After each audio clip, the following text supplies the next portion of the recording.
Слепите и слабовидни лица, членови на Сдруженијето на слепи од Кочани, викендов беа домаќини на празнична средба со своите гости од Куманово, Свети Николе и Штип во рамки на одбележувањето на Петровден.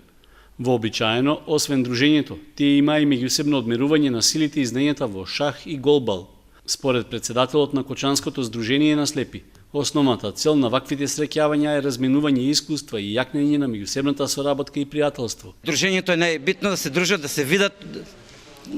За победат не сме се борили, да речеме, чисто битно беше да се дружиме, да крене ќе биде уште едно како до другата година традиција да биде на Кочани, да може да се дружиме повеќе други градови да поканеме за повеќе друженија да поканеме. Толку се могуćности, толку ги поканиме 3 здруженија.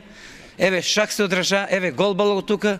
Освен шах, членовите на Сдруженијата на слепи одиграа меѓусебни надпревари во голбал, специфична спортска игра наменета за лицата со оштетен вид.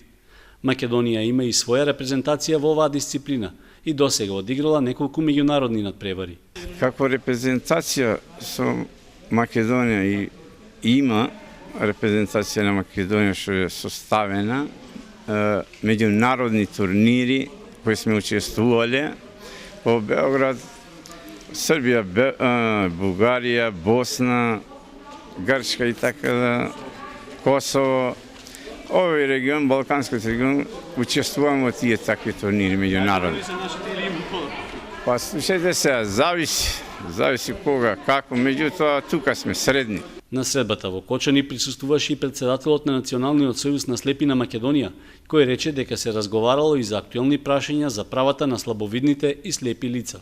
Се разговара, значи, за сите оние активности кои што треба слепите да ги организираат на локално ниво, а на државно ниво исто така ние пред известно време, пред 2 години, добивме и додаток за слепило, каде што се користат само од 99 и 100% над 2000 корисници има за слепи. Исто така имаме остварено и право за повласно патување меѓуградско и исто така некои издруженија кои што со локалната самоуправа имаат поголеми активности и поголемо разбирање, имаат и ослободување на локалните превозници, автобузи за поселава или градски, каде што има. Околу 2400 членови има Националниот сојуз на слепи на Македонија, кои се распоредени во 18 здруженија во градовите во државата.